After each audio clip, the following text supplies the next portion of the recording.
I just want to talk about this real quick, but please don't go attack this person. Earlier, I made a video about accountability and how I realized that I was not taking inner responsibility for the experiences that were mirroring what I keep giving permission to in my reality. And in the comments, I talked about childhood trauma and how unfortunately epigenetics is real. And some of the things that we experience in our childhood don't really have anything to do with us, but it's really mirroring the energy that your parent is in. And these are what we call generational curses. It's so unfair, but until somebody in that bloodline comes along and actually heals themselves, you are going to continue to inherit that resonance in your crystalline DNA until somebody does something about it. And so in the comments, basically what I was saying is that although you're not responsible for the event itself, at some point in your life, you are going to have to heal or alchemize that thing in order for you to move forward. This comment is in response to that. And I just want to talk about this for a second because I think as society, we were never really taught how to emotionally regulate.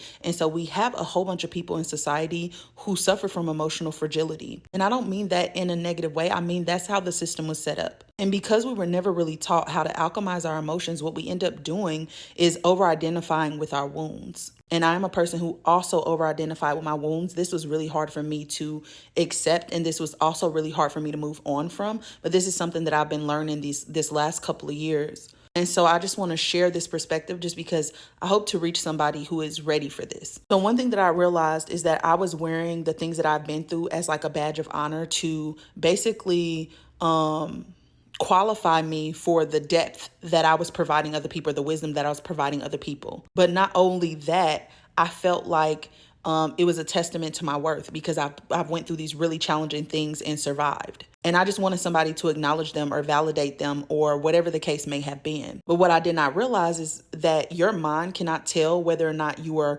experiencing something that has happened before if you're experiencing it right now. And so every time that we bring up a memory of the past or every time that we re-anchor back into that resonance, our reality starts to reflect that. Because that old version of you is living in your field and emitting a signal from that place of hurt. So although your energy is not what brought that resonance or that trauma into your life, it is your responsibility to heal from it. And I hate to say this because I think people get really offended when I say this, but you chose your parents. And the reason why you chose your parents is because they set the circumstances for your awakening. The things that we have been through are meant to teach us specific lessons that help us to embody what we came here to embody. They're what qualify us, they what initiate us. And also, sometimes the things that we have been through were us going into the poison for the medicine because a lot of us came here to do shadow alchemy on specific lineages because they hold ancient codes and things that have been buried underneath trauma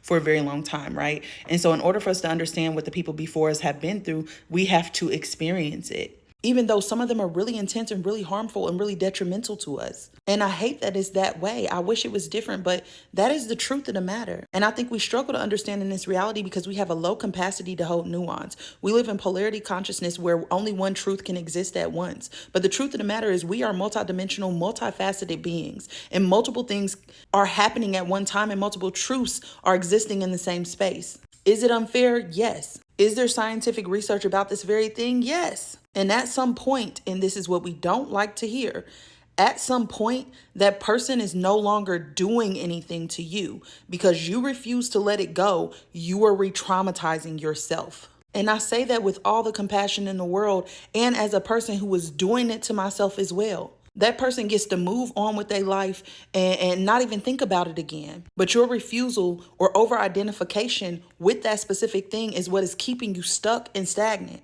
But again, that's not what we want to hear because it threatens the very thing and foundation that we have built our identity upon. It threatens our ability to stay comfortable, and it would literally shatter our false sense of safety. But the truth of the matter is that if you stay closed off, you stay disconnected from source, you stay disconnected from your body, you stay disconnected from your soul. So you have to learn how to trust again. You have to learn how to open up again. Otherwise, you're always going to be in this energy where you have to put forth effort instead of letting your magnetism work for you. You're always going to be stuck in the mind. You're always going to be stuck in this energy that's pushing stuff outwards, but is repelling the things that you truly want.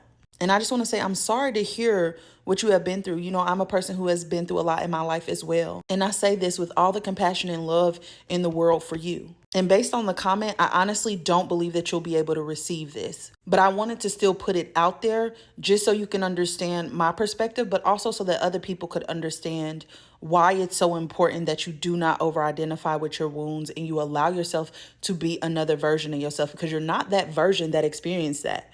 You're the version that is witnessing that version. And you deserve to live a life where you're actually happy, where you can actually get the things that you want. But you're not going to be able to live that life until you release what is keeping you tethered to a version of you or an energy or a resonance that no longer belongs to you or was never yours to carry in the first place.